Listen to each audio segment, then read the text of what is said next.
جب انسان دنیاوی طور پر کچھ نعمتوں کا بار بار سوال کرتا ہے نا تو بے قرار ہوتا ہے، لیکن جب شکر ادا کرتا ہے نا تو اسے سکون نصیب ہوتا ہے۔ شکر کی عادت بندے کو سکون میں، دیکھیں نا آپ نے کہا یا اللہ تیرا بڑا کرم ہے، یا اللہ تیرا بڑا فضل ہے، یہ اس نعمت پر بھی شکر۔ اب یہ چیز کیا کرتی ہے کہ مزاجوں میں، طبیعتوں میں سکون پیدا کرتی ہے۔ اور اگر انسان ہر وقت یہی رونا روتا رہے کہ فلاں چیز کوئی نہیں، فلاں چیز کوئی نہیں، تو اس سے مایوسیاں پیدا ہوتی ہیں۔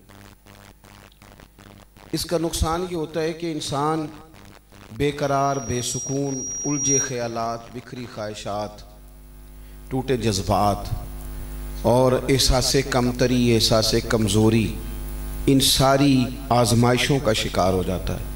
لیکن اگر اس کی طبیعت میں شکر ہو تو پھر تو اس کا ذہن یہ بن جاتا ہے کہ رب نے جو مجھے عطا کیا ہے، جو اللہ نے ہمیں دیا ہے، وہ شاید کسی کا نصیبہ نہ ہو۔ شکر کا مزاج اور اظہار نعمت تکبر کے طور پر منع ہے۔ اظہار نعمت اس وقت درست ہے جب اظہار نعمت کو تحدیث نعمت بنایا جائے، اس تحدیث نعمت کے طور پر اس کا اس طرح ذکر کیا جائے کہ انسان جب اس نعمت کا اظہار کر رہا ہو تو اس کا پورا وجود، اس کی پوری آنکھیں، اس کی باڈی لینگویج، اس کے چہرے کے تاثرات شکر میں ڈھلے ہوئے ہوں، لفظوں سے شکر نہ ہو۔ ہمارے ہاں کچھ لوگوں سے پوچھیں نا طبیعت کیسی ہے، کیا حال چال ہے، تو کہتے شکر ہے جی بس اللہ کا۔ تو یہ آپ نے شکر نہیں ادا کیا، یہ تو آپ نے شکوہ کیا ہے۔ کہ جس انداز میں آپ نے شکر ادا کیا یہ شکر نہیں ہے۔ شکر تو یہ ہے کہ آپ کا وجود ڈھلتا جائے اس نعمت کا تصور کر کے کہ یا اللہ مجھے ہی عطا کر دیا۔ ایک ہے اس منبر پر بیٹھ کر شکوہ کرنا کہ دیکھو لوگ قدر نہیں کرتے مولویوں کی، لوگ پیروں کی قدر نہیں کرتے، لوگ کچھ خیال ہی نہیں کرتے، لوگ کچھ توجہ ہی نہیں کرتے، دیکھو فلاں آدمی کو اتنا نوازتے ہیں، ادھر لوگوں کا خیال ہی نہیں۔ ایک ہے یہاں شکوہ کرنا، اور ایک ہے کہ منبر پر بیٹھتے ہی یہ سوچنا کہ ویسے میں اس قابل ہوں جہاں مجھے بٹھا دیا گیا ہے۔ سوچنا، احساس پیدا کرنا کہ میرے اعمال، میری علمی حیثیت، میرے تقوی کا معیار، میرا عجز، کوئی چیز بھی اس قابل ہے کہ میں اس منبر پہ بیٹھ سکوں جو رسول پاک کی ذات سے منسوب ہے۔ اب ایک ہے کہ وہاں شکوہ پیدا کر کے اپنے آپ کو بے سکون کرنا، اور ایک یہ ہے کہ تصور کرنا کہ دیکھو تو صحیح میں گلیاں دا روڑا کوڑا تے ویکھو نا میں نو محل چڑھایا ہے سائیاں۔ اب اس بات، وہ جو بات ہے وہ نری پریشانی ہے، نری آزمائش ہے، نرے دکھ ہیں۔ اور ہو سکتا ہے کہ جب اس طرح کے شکوے لوگ کریں تو پھر بہت سارے لوگ ایسے ہیں جو محراب و منبر کے قریب آنا ہی نہ چاہیں، وہ کہیں جناب یہ اتنی مشکل میں ہے تو مجھے آنے کی کیا ضرورت ہے۔ لیکن اگر ڈھلے ہوئے جذبات، نکھرے ہوئے خیالات، ابھرتی ہوئی شوق کی کڑیاں، کھلتی ہوئی کلیاں، اور مزاج میں وہ درد ہو کہ یار کیا بات ہے، دیکھو اللہ نے کتنا اعزاز عطا کیا ہے، میں حضور کے ذکر پاک کے لیے نکلا ہوں تو میرے آگے بھی پھول ہیں، پیچھے بھی پھول ہیں، دائیں بھی پھول ہیں، بائیں بھی پھول ہیں، چنگیاں دے لڑ لگی سانا تیا ویکھو نا میری چولی چ پھول پئے، دیکھو نا کیسی خوبصورتی مجھے ملی، کیسا اللہ نے اعزاز دی۔ شکر ہمیشہ، تشکر کے جذبات ہمیشہ، اللہ کریم نے فرمایا وَأَمَّا بِنِعْمَةِ رَبِّكَ فَحَدِّثْ، اپنے رب کی نعمت کا چرچا کرو۔ آج کل لوگ نعمتیں چھپا لیتے ہیں، دکھ بتا دیتے ہیں۔ میں کئی دفعہ کہتا ہوں، بعض دوست بالخصوص کچھ بعض دکانداری کرنے والے لوگ آ کے کہتے ہیں یہ محرم سفر میں بعض اوقات کاروبار تھوڑا ٹھنڈا ہوتا ہے، تو آ کہتے ہیں حالات بڑے خراب ہیں، کہ وظیفہ بتائیں۔ تو میں کہتا ہوں یار کبھی آ کے یہ بھی کہو کہ آج کل بڑے اچھے ہیں، کچھ شکر کا طریقہ بتاؤ۔ اسی وقت آتے ہو جب صرف خراب ہوتے ہیں۔ کبھی ویسے بھی تو مسجد آؤ نا، ویسے بھی تو بات پوچھو نا۔ اگر کسی کے پاس کروڑوں روپیہ ہو سچ بتانا، لاکھوں کروڑوں گھر میں پڑا ہو تو وہ کبھی کسی نے باہر آ کے بتایا؟ نہیں تسی 10 دینا ہے تسی ہاں نہ نہیں کر دے. بتا دیتے ہیں گلی میں آ کے کہ 2 کروڑ پہ ہے اندر, بولو نہیں نہ بتاتے. اگر غریبی آ جائے تو اوئے ہوئے شکوے کرتے ہیں, مالک کے شکوے. اور جس نے تجھے اتنے دن نعمتیں دیے رکھی اور تو شکر کے شور تو نے ڈالے ہی نہیں, اور چند دکھ نہیں تو سہ سکا. حضرت رابعہ بصریہ رحمت اللہ علیہا, ایک نوجوان آپ کے محلے کا تھا, تو ایک دن سرخ پٹی باندھ کے گھر سے نکلا. تو بچپن سے اماں جی اسے جانتی تھی. فرمانے لگی پتر کیا حال ہے؟ اماں جی وہ سر میں درد تھا, پٹی باندھ لی. کہا میں نے ساری عمر تجھے کبھی پٹی باندھے دیکھا نہیں. کتنی عمر ہوگی؟ کہا 34-35 سال, 40 کے قریب پہنچ گیا ہوں. اماں کہنے لگی پہلے تو نہیں نا کبھی سر درد ہوا؟ نہیں. تو اماں فرمانے لگی پتر اتنے سال رب نے شفا دی, شکر کی ایک پٹی بھی نہیں باندھی, اور آج پہلے دن طبیعت خراب ہوئی ہے تو شکوے کی پٹیاں باندھ کے گلیوں میں گزرنے لگ گیا, تاکہ ہر بندہ پوچھے کیا ہوا ہے, کیا ہوا ہے, کیا ہوا ہے. شکر کا جو مزاج ہوتا ہے نا وہ. اور پھر ایک اور بات بھی صوفیاء فرماتے ہیں, شکر انسان کو حدود میں رکھتا ہے. شکر کا مطلب یہ ہوتا ہے کہ نعمت میری ذاتی نہیں کسی کی دی ہوئی ہے, تو بندہ ذرا حد میں رہتا ہے. جو شکر والے نہیں نہ ہوتے وہ تو ذاتی صلاحیت سمجھ لیتے ہیں, بے حد ہو جاتے ہیں, تکبرانہ جملے بولتے, وہ حدود سے دائرہ کار سے نکل جاتے ہیں. میرے عزیزو یاد رکھو, شکر کا مزاج اور نعمت اللہ دے تو اس کا چرچا, اس کا انداز اور اس کو بتایا جانا کہ خدا نے نعمت دی ہے. بڑی نعمتیں ہیں, لیکن ان سب نعمتوں سے بڑی نعمت وہ ہے جس کو جگہ جگہ نعمت کہا گیا, لیکن رب نے اس نعمت کو احسان کہہ کے بیان کیا. فرمایا لقد من اللہ علی المؤمنین اذ بعث فیہم رسولا.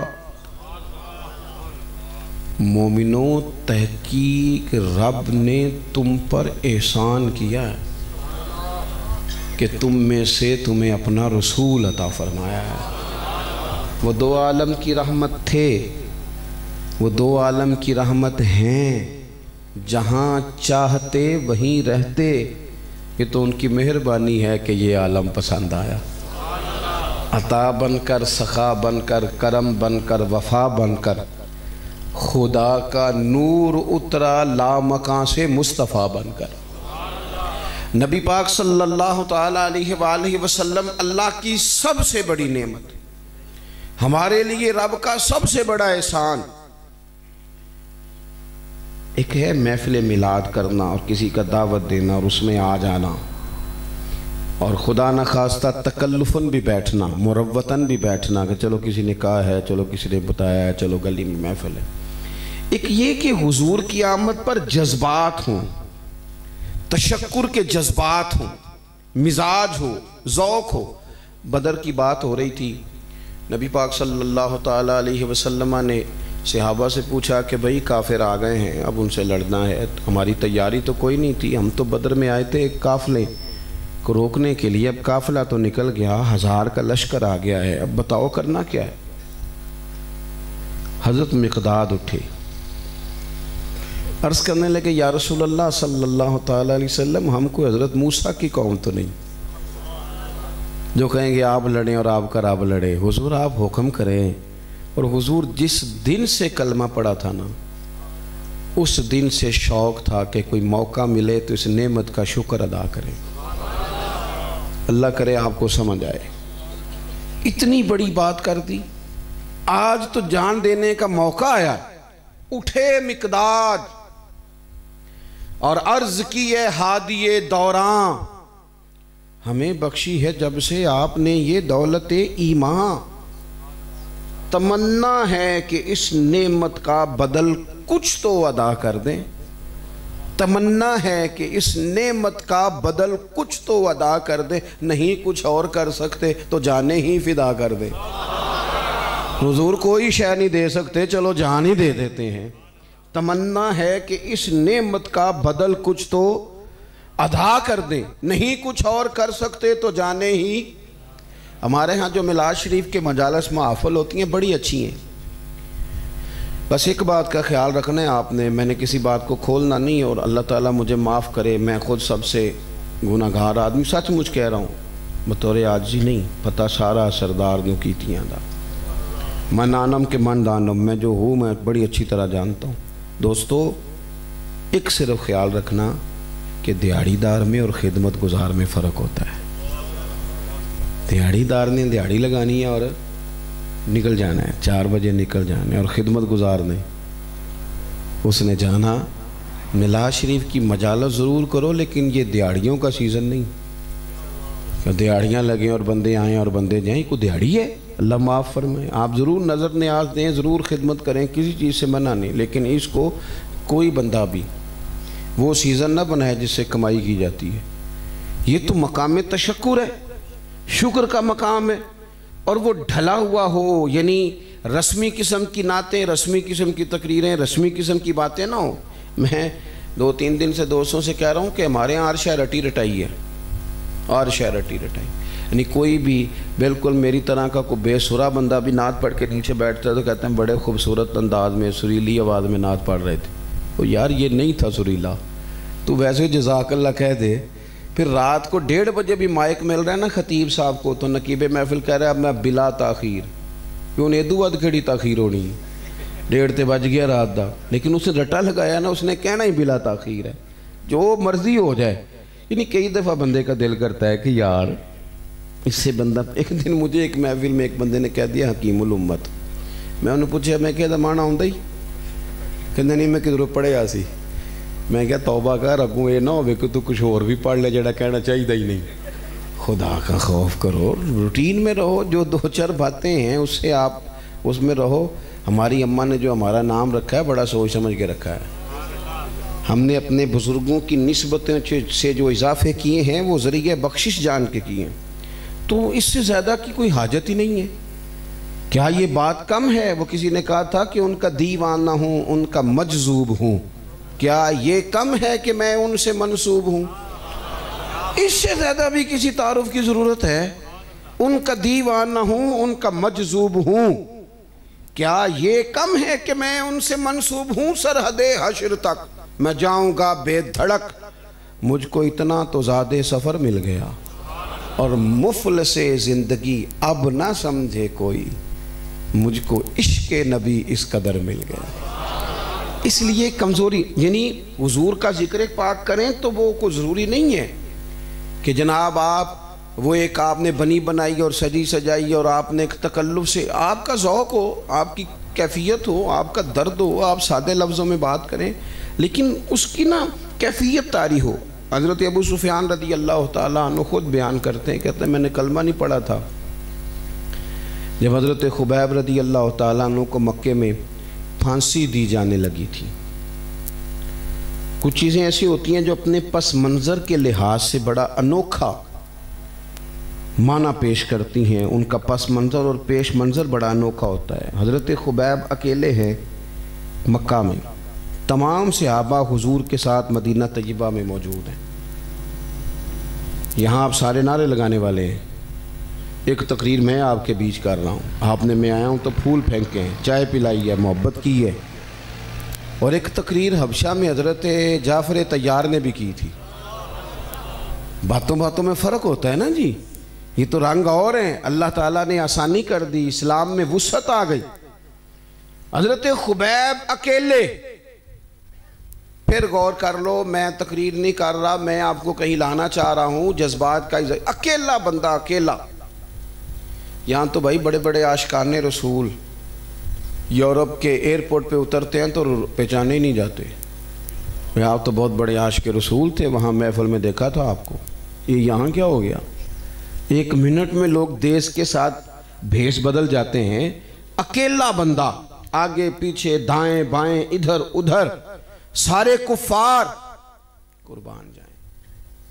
جب پھانسی گھاٹ پہ لٹکایا جانے لگا نا، محفل نہیں لگی ہوئی، سٹیج نہیں لگا ہوا، پھول نہیں، مطلب کوئی بہترین وہاں سجایا سوارا نہیں گیا، چاروں جانب کفار، اور پھانسی گھاٹ پہ جب چڑھایا جا رہا تھا تو ابو سفیان کہتے ہیں میں نے کہا کہ خبیب یہاں اس مقام پر ایک بات کا پوچھنی ہے، اس کا جواب دو۔ پوچھئے۔ تو کہنے لگے ایک بات بتا، تو یہاں پھانسی لگ رہا ہے اور تیرے محبوب گھر میں آرام سے بیٹھے۔ معاذ اللہ ثم معاذ اللہ، کہنے لگے تمہارے دل میں خیال تو آتا ہوگا کہ آج وہ بھی سارے لوگ یہاں ہوتے جو مدینے میں آرام سے بیٹھے، میں اکیلا ہوں، سارے ہوتے میرے ساتھ، لوگ کہتے نہیں میں مشکل میں اکیلا الجھ گیا، فلانا بھی ہے، تیرا دل تو کرتا ہوگا۔ تو یہ ہے موقع جذبات کے اظہار کا، یہ موقع ہے حضور کی محبت کے اعلان کا۔ حضرت خباب کہنے لگے چپ کر، یہ کیا بات پوچھی تم لوگوں نے؟ فرمانے لگے تم کہتے وہ یہاں پھانسی گھاٹ پر موجود ہوتے؟ کہنے لگے مجھے قسم ہے اس رب کی جس نے میرے رسول کو سچا نبی بنا کے بھیجا ہے۔ فرمانے لگے میں یہاں پھانسی لگ رہا ہوں، جان دے رہا ہوں، لیکن میں یہ پسند نہیں کرتا کہ میرے محبوب کے مقدس قدموں میں کانٹا بھی چبھ جائے۔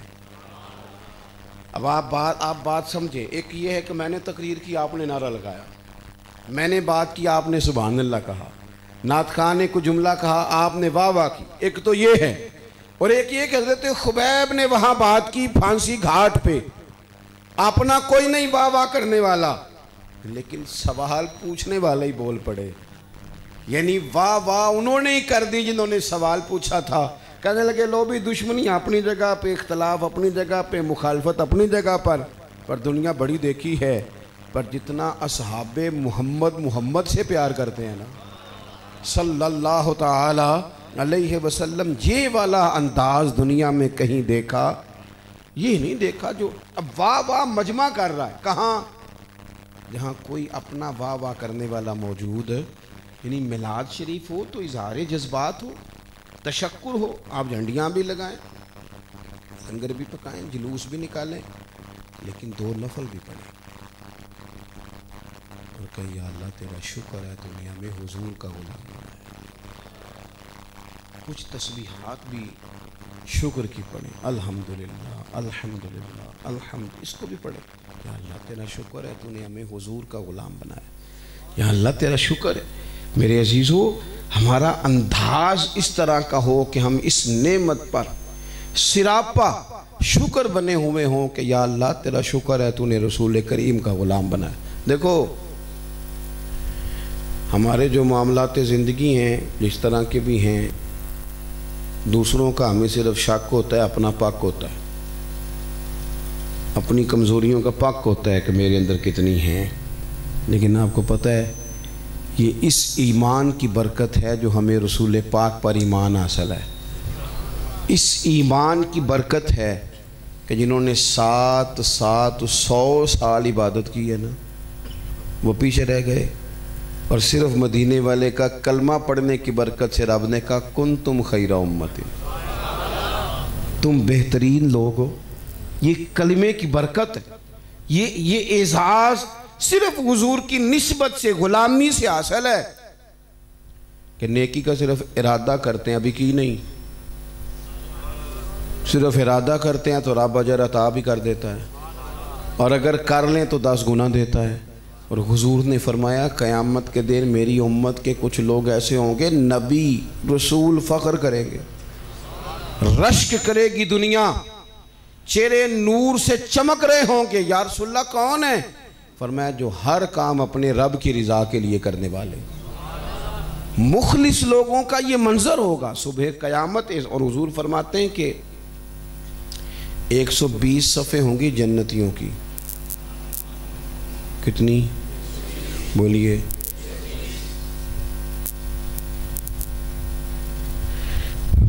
جتنے مسلمان ہیں نا مختلف علاقوں میں، اس حساب سے مسجدیں کم ہیں، جتنے مسلمانوں کی تعداد ہے اس حساب سے مسجدیں۔ عید والے دن سارے لوگ آ جاتے ہیں نماز پڑھنے؟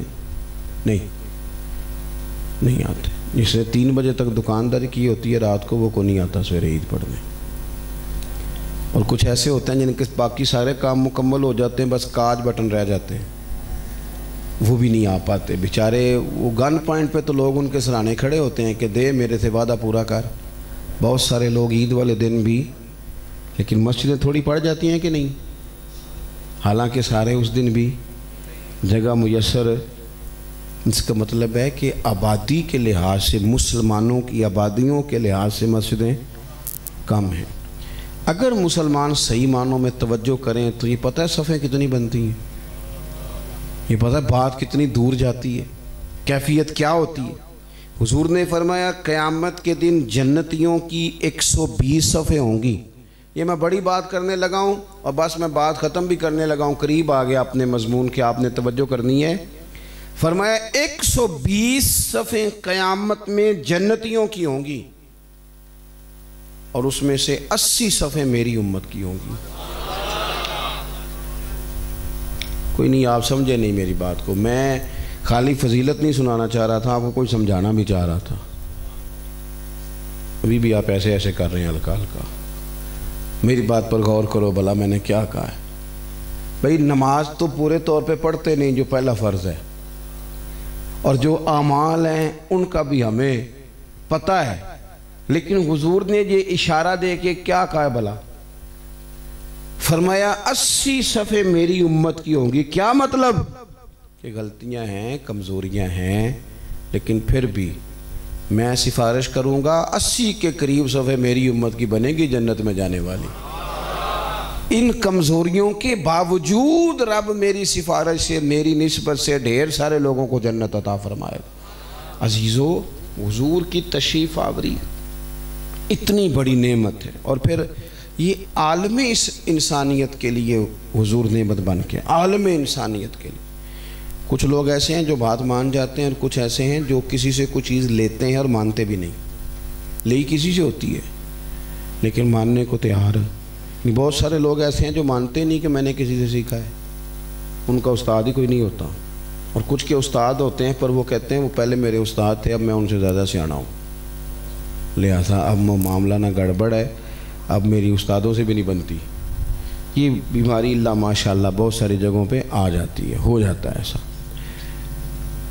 پوری دنیا میں لوگوں نے جو اخلاقیات سیکھے ہیں، جو کردار سیکھا ہے، وہ میرے رسول پاک سے سیکھا ہے۔ ابن القیم نے ایک بات بڑی زبردست کی تھی، اس نے کہا تھا اگر حضور نہ آتے تو لوگوں نے ایک دوسرے کو کاٹ کے کھانا تھا، کیونکہ لوگ جہاں پہنچ گئے تھے نا، کھڑے کھڑے جانور کو، عرب کے لوگ کھڑے کھڑے، پیاس لگ گئی، پانی پاس میسر نہیں تو کھڑے کھڑے اونٹ کو نیزہ مارا، اس کا خون نکلا تو پی گئے۔ یعنی جب بندہ اتنا زیادہ سخت ہو جائے کہ اس کی بیٹی پیدا ہوئی اور اس نے اسے مارا نہیں، پہلے زندہ بچی کو ہی اس نے گھڑا کھود کے دفن کر دیا، زندہ بیٹی پہ۔ بچہ چھوٹا نہ بھی زیادہ گورا ہو، نہ چھوٹا صرف ہو تو پیارا ہوتا ہے، اللہ تعالیٰ نے اس کے اندر محبت رکھی ہوتی ہے، تو بچے سب کو پیارے لگتے ہیں، اور کسی کا بچہ بھی ہو بندہ دیکھ کے خوش ہو جاتا ہے۔ لیکن جب لوگ اتنے سخت ہو گئے تھے کہ بیٹیاں دفن کر دیں، تو پھر ان سے کیا بعید تھا کہ وہ گوشت کاٹ کے کھائیں، لیکن کہتے ہیں پھر رب نے رحمت کی اور مدینے والے رسول تشریف لائے۔ حضور نے اخلاق، کردار، تواضع، بردباری، اخوت، بھائی چارہ، غریب پروری، جو کچھ بھی حضور نے دیا ہے نا، یہ سب رسول پاک کی عطا سے آج لوگوں میں کرم آیا ہے۔ 3 کام ہمارے کرنے کے ہیں جو بڑے ہی زیادہ ضروری ہیں۔ آپ کی توجہ ہے میری بات پر؟ ہمارے نا اسکولوں کالجوں کی دیواروں پر نا دانشوروں کے اور یہاں تک کہ انگریزوں کے بھی قول لکھے ہوئے ہیں، ضرور لکھیں آپ، اعتراض نہیں، پر میرا سوال یہ ہے کہ کیا ساری حدیثیں یاد ہو گئی ہیں قوم کو؟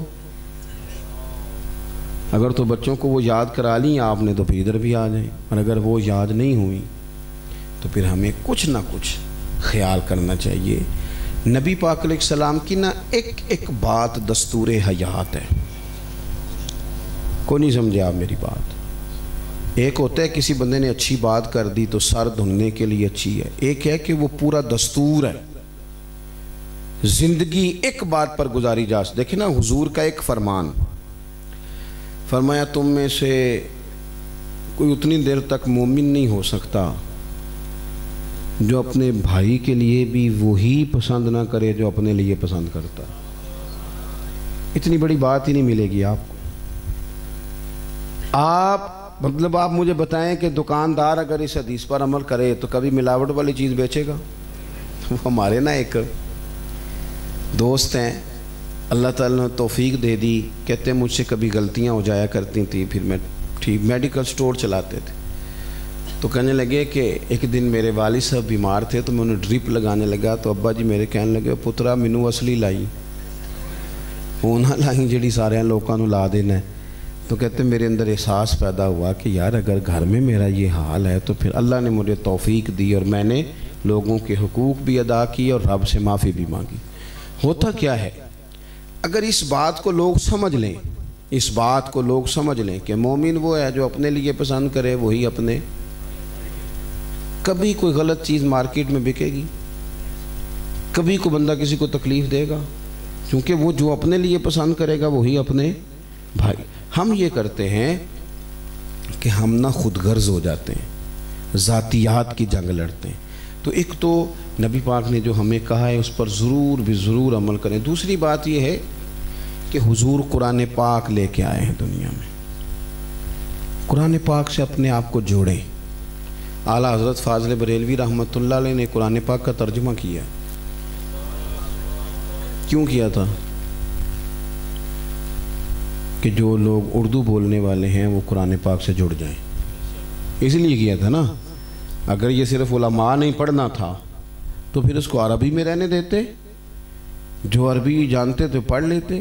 اردو کرنے کا مطلب تو یہ ہے کہ جو عربی نہیں جانتا وہ اردو، تو اردو والے تو پھر کوئی نہیں پڑھ رہے، تو قرآن مجید سے جڑیں۔ اور تیسری بات یہ کہ یہ پورا مہینہ اگر موبائل رہ جائیں جیبوں میں اور تسبیحاں آ جائیں ہاتھوں میں، اور چلو اور کچھ نہیں تو ہر نماز کے ساتھ ہی 100 دفعہ درود شریف پڑھ لیں، یہ تو زیادہ مشکل کام نہیں نا۔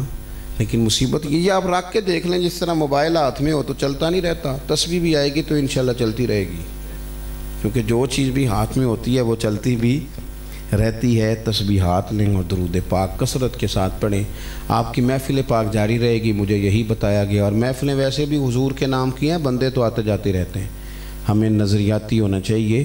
آپ سب لوگ تشریف رکھیں گے، محفل آگے جاری رہے گی۔